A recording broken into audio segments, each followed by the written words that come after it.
So good morning children. Today we are going to study grammar. Okay, so we will start our grammar class with a little bit basic knowledge of grammar.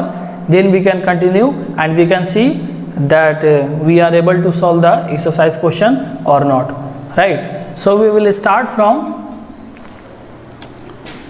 sentence.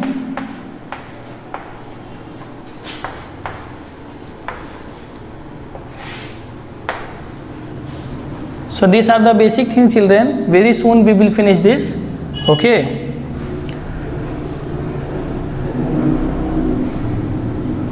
So what is called sentence? A group of words which gives complete sense or meaning is called sentence. So what is called sentence? A group of words which gives complete sense or meaning is called sentence. Right? So we can see the example also, like Rakesh is my friend. So here Rakesh is one word, is another, my is another, and friend is another. Then only we can say this is one sentence. Right? Every sentence is starting with the capital letter and ending with the special mark. It can be full stop, it can be question mark, it can be exclamation mark. Right? So what is called sentence? We know this. Now maybe the question, what is called word? A group of letters which give complete sense is called word. What is called letter? In English alphabet, A to Z, 26 letters are there. They are called letter. What is called alphabet? The set of all letters together, A to Z, is called alphabet. So how many letters are there? 26 letters are there in English. How many alphabet is there? One alphabet is there in English. Are you able to understand children? Yes. So now we are able to see what is called sentence. Sentence is a group of words which gives complete sense or meaning is called sentence. A group of words which gives complete sense or meaning is called sentence. Now we will see kinds of sentences.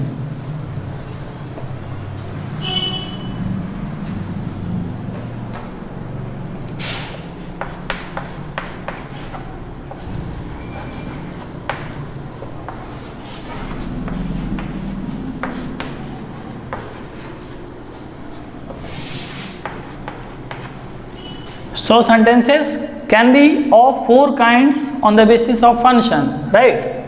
It can be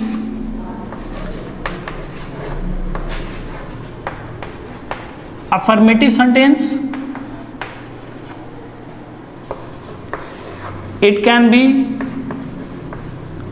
interrogative sentence, it can be imperative sentence,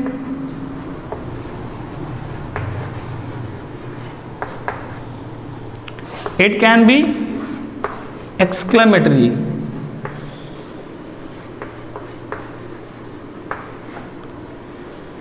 So kinds of sentences, there are four kinds of sentences, and first is affirmative plus negative sentences. Okay, and that is said to be assertive sentence.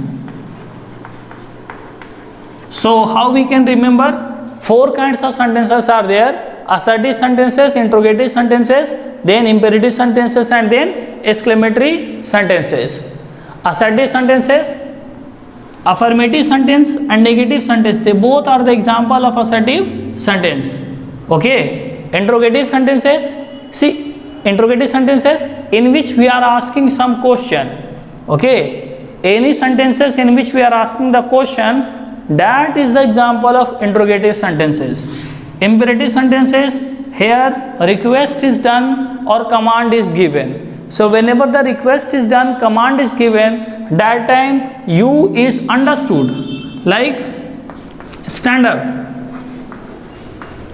close the door,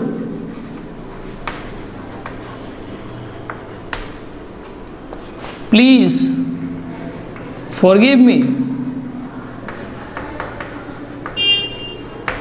So these all the sentences are example of imperative sentences.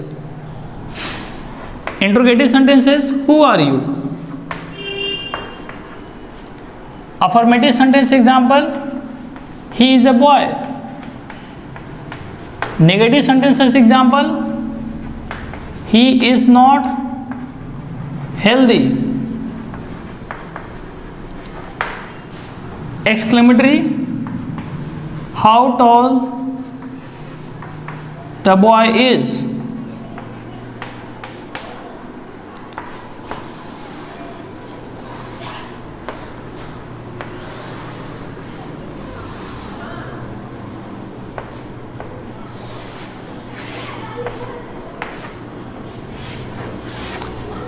So children, with one example, we can try to understand roughly now first of all that how many kinds of sentences are there. So on the basis of function, the sentences are of 4 kinds. They can be affirmative sentence, they can be interrogative sentence, they can be imperative sentence, and they can be exclamatory sentence. Okay. So in assertive sentences, affirmative sentence is also coming and negative sentence is also coming. So what is called affirmative, in which affirm is there, yes is there, or we can say positive sentences, like one statement is made, one declaration is made, like he is a boy. This is one statement sentence. He is not healthy. This is negative sentence. Why? Because in this we can see no or not is used. So which sentence we can say that the sentence is negative sentence? Only if no or not is used. Then interrogative sentences, all the sentences in which the question is asked.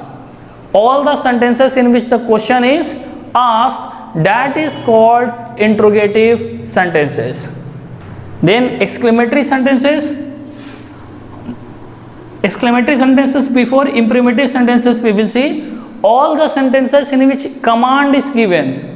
Okay, request is done. So that time you can see here subject is not written, because subject is understood that we are talking about you, that you stand up, you close the door, you please forgive me, please you forgive me. So here subject we are not saying, the subject is understood and the subject used to be you, and the subject used to be you. So this is called imperative sentence.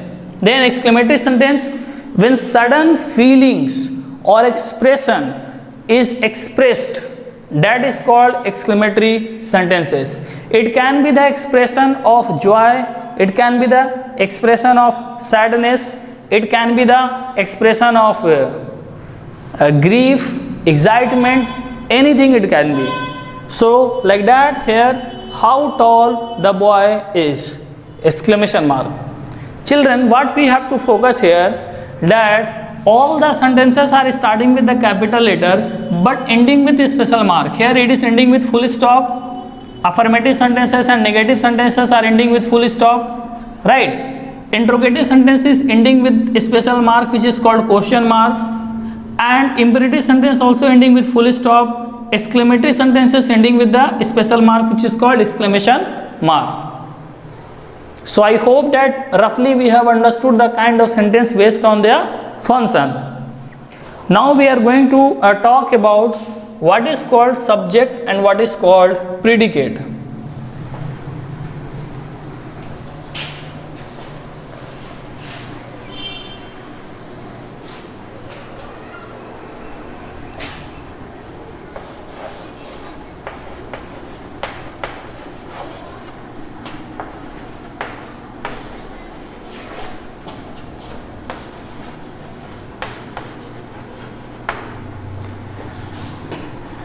So here I have written one sentence, children, and this sentence is having two parts. First, about whom I am talking in the sentence. So I am talking about Rajesh in the sentence. So Rajesh is my subject. And whatever I am speaking about Rajesh, that is called predicate.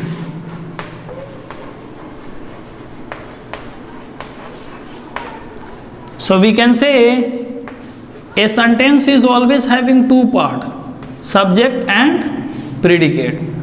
So what is called subject, children? We can say about whom we discuss or talk.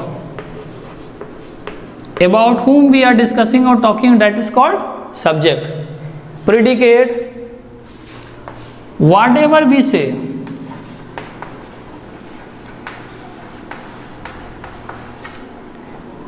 whatever we say about subject, that is called predicate.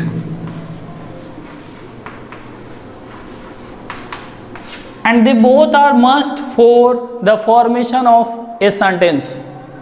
So if imagine a sentence where only predicate is there, is it possible? It is not possible. You can give me one example of a imperative sentence, that sir, if I am saying stand up.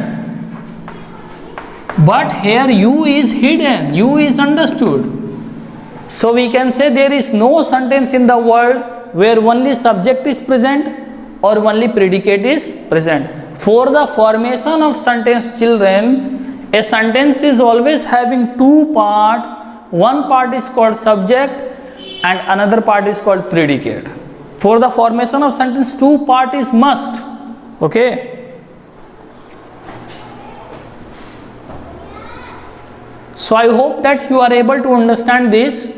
And now some questions I will ask from you all. Let me see you are able to give the answer or not.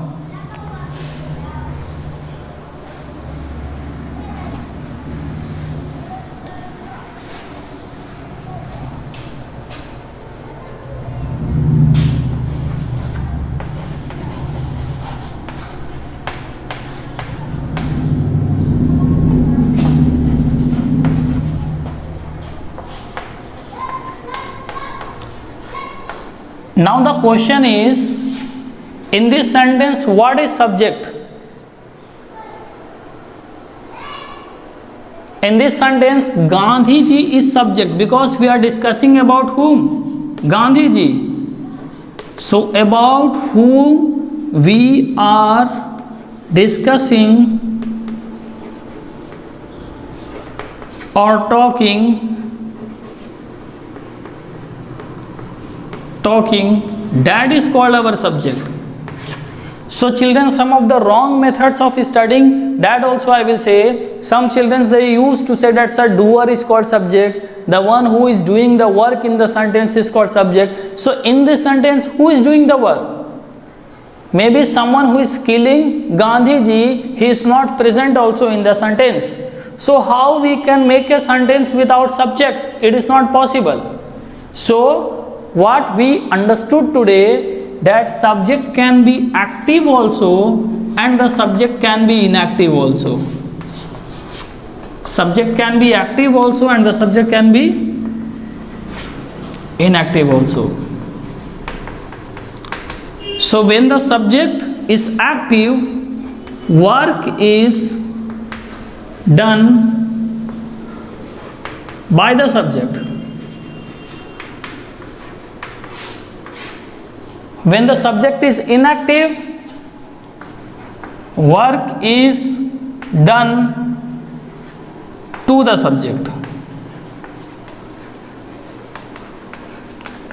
So when work is done by the subject, that is called active voice. And when the work is done to the subject, that is called passive voice.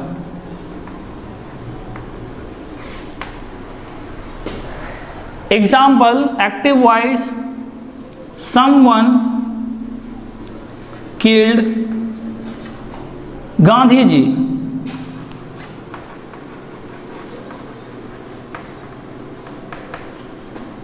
And here Gandhi ji was killed.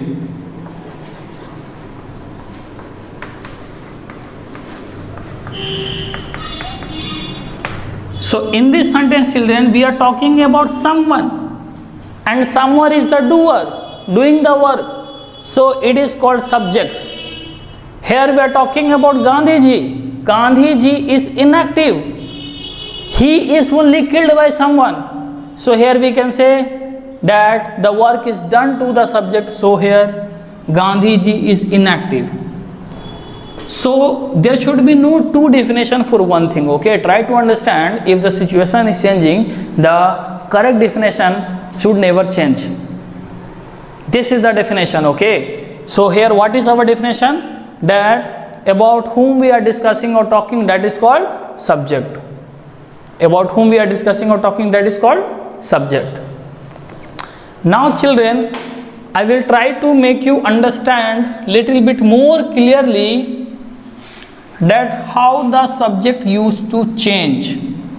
Okay, how the subject used to change.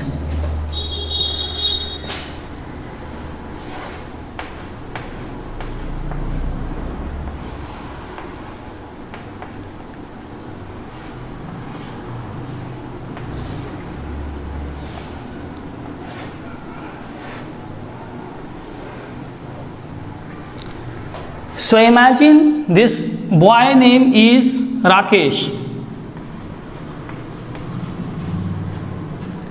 and he is having apple in the hand.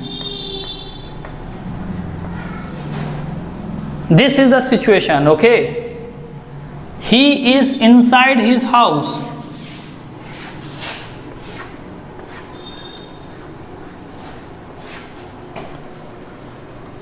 And maybe here one window is there, and one more building we can make,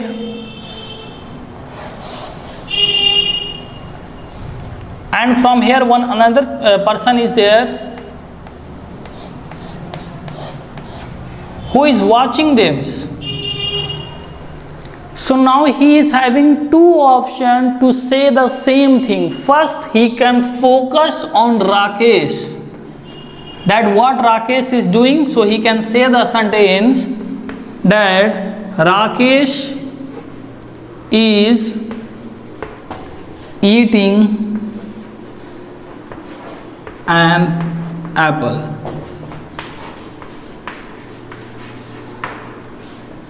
So are you able to understand, children? But now he is not interested in Rakesh. Okay, he is more interested in apple, and he want to talk about apple. So what he will say? He will say that an apple is being eaten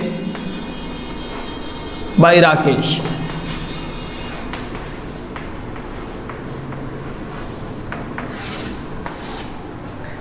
So first one is the example of active voice, because work is done by the subject. This is example of passive voice, when the work is done to the subject.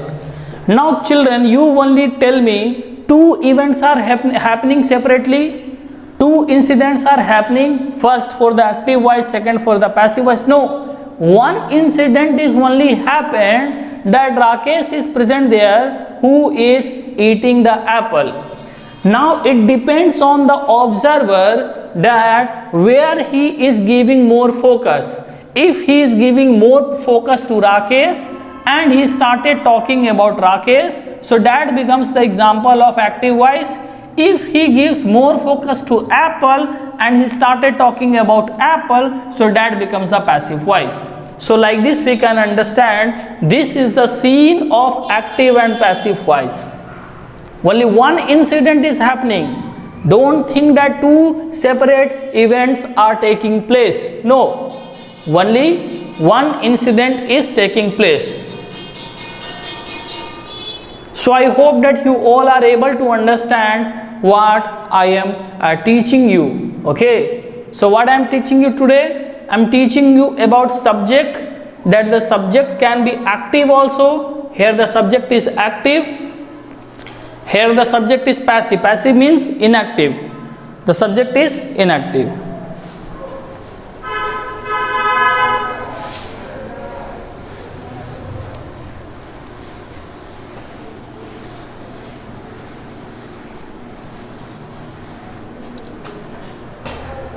Now some of the question you can see.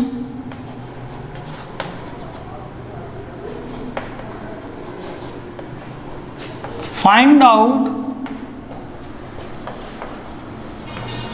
the subject in the following sentences.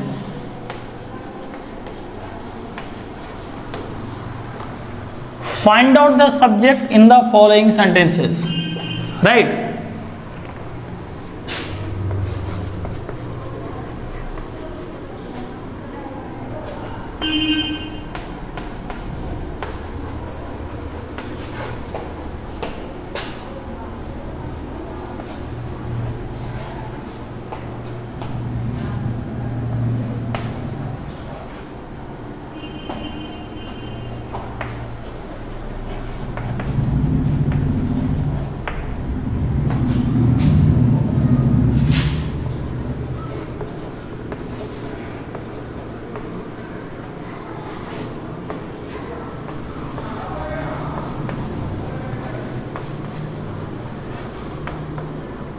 So in this sentence we are talking about whom? In this sentence we are talking about, you think first of all that what is a subject in this sentence. A man with long legs and short hair was dancing on the street. So in this sentence someone will say answer is man, because we are talking about man. But the man is not the complete answer. What is the complete answer? We are not talking about man, we are talking about the man who is having the long legs and short hair. So the subject can be of more than one word. So this much is our subject, and whatever we are talking about him that was dancing on the street, that is now called predicate. Are you able to understand, children? So you have to give little bit more focus. One more question we can see.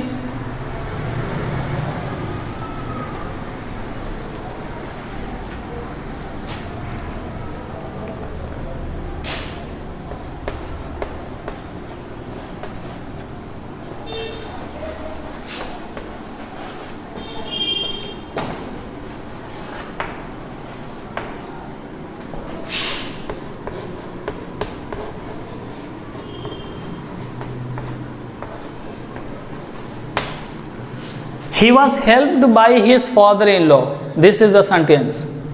So in this sentence we are talking about whom? We are talking about whom? We are talking about he. So our subject is he. He was helped by Suresh. Sometimes this type of question also can create problem in writing section also and in the grammar section also, that he was helped by Suresh. What is the subject? Someone will say Suresh is the subject. No, we are talking about he. So he is subject and these all are predicate. These all are predicate. I hope that you all are able to understand, children, what I am trying to speak. I am trying to speak that every sentence used to have two parts. First part is called subject and the next part is called predicate. What is called subject? About whom we are discussing or talking, that is called subject. What is called predicate? Whatever we speak or talk about subject, that is called predicate. Whatever we speak about subject, that is called predicate. Subject can be more than of one word. Okay, subject can be more than of one word. Subject can be active also, subject can be inactive also. When the work is done by the subject, that is called active voice. When the work is done to the subject, that is called passive voice. Only we have to understand that about whom, WHOM, about whom we are talking or discussing in the sentence, that is called subject. So now we are going to discuss about predicate.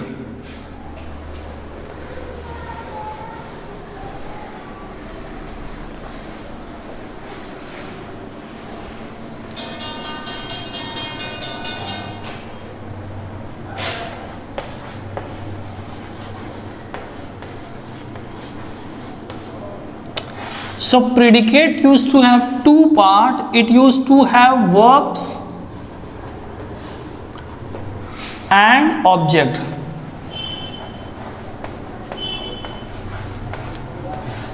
And verb is also having two parts. It is having helping verb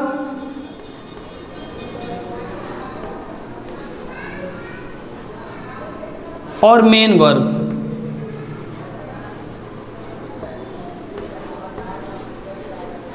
Object means what is rest in the sentence, which is needed to complete the sentence, that is only said to be the object. Here we have to focus on helping verb and main verb.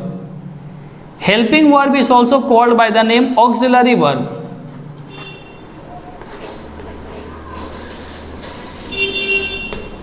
So now we will discuss about verbs and we will try to understand, okay?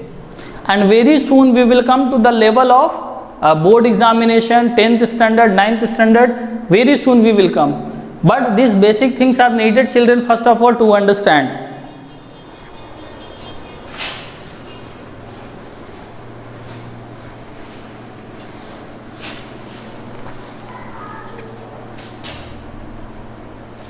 So verb is also part of speech.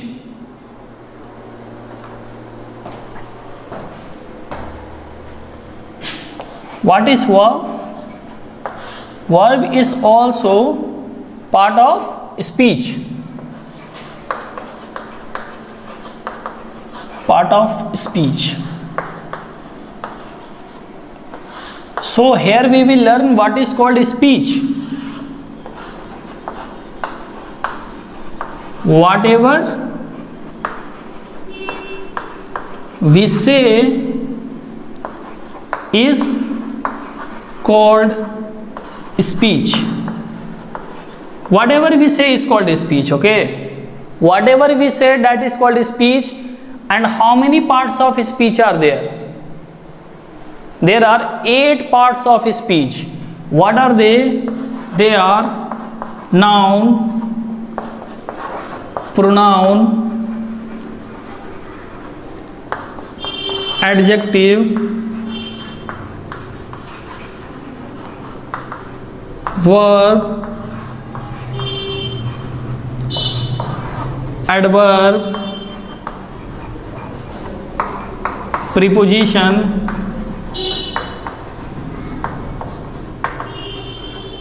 conjunction,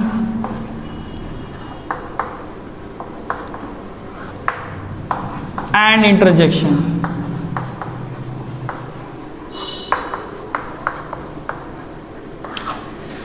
Means what this speech wants to say, that if you divide all the English word, example, you take the thick one, okay, thick one Oxford dictionary, all the words of the Oxford dictionary are divided in 8 groups.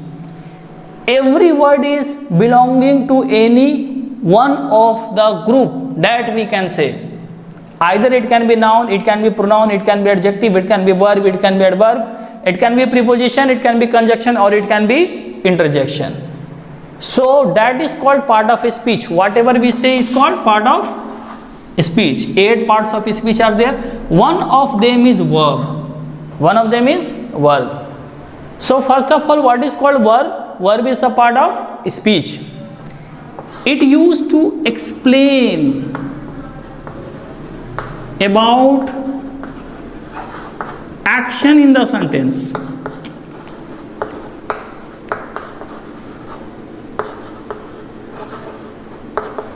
Action means any work is happening in the sentence, like singing, cooking, eating. Okay, singing, cooking, eating, etc. Any action we are able to know about the verb only. Second, we can find tense with the help of verb. So we can find the tense also with the help of verb, right? So I ask all the children to focus on the board now, so that you all can understand nicely. Okay, one example here I am writing, that I was reading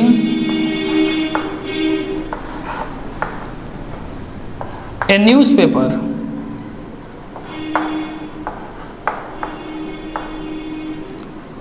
I am reading a newspaper. So children, if you will see the action word are same. Here also reading and here also reading, right? What is changed? Helping verb is changed. Was here and am here. And with the help of this helping word, we are able to understand that this happened in the past tense and this is happening in the present tense. So what we can say, that verb used to explain about action in the sentence and verb used to help us to find out the tense also, the time also, that this happened in the past, this happened in the present, or this will happen in the future, right? So verb is very important part of sentence, or we can say without verb the sentence cannot be formed only. Without verb the sentence cannot be formed.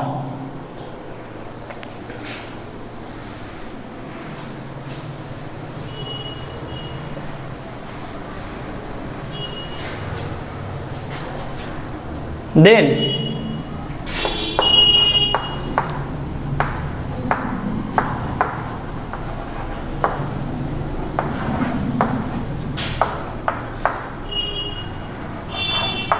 same example I am taking here, children, so that we all can understand better.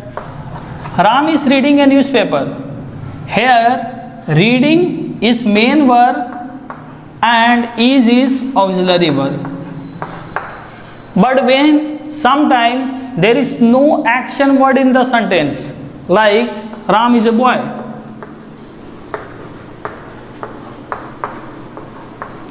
so in this type of sentence, is only acting like main verb and there is no helping verb in the sentence. So this we have to understand very nicely. This we have to understand very nicely.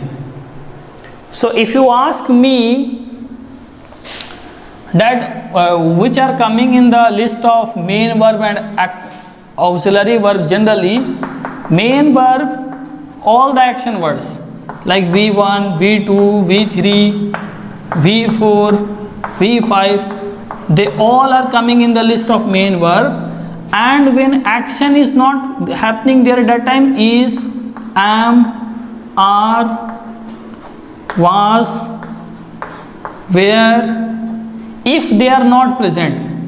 So if action words are not present,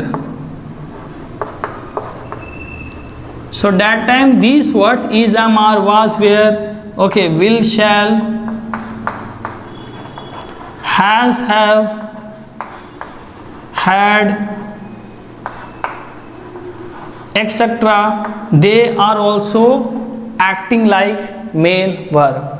What is called helping verb or auxiliary verb? These words are only used as helping verb or auxiliary verb. So I hope that you all are able to understand, children, and next class we will discuss about tense, and we will try to know how to make the sentences correctly, how to write the story, how to write the letter, how to write the unseen passages, and like that we can learn nicely. Thank you all. Have a good day.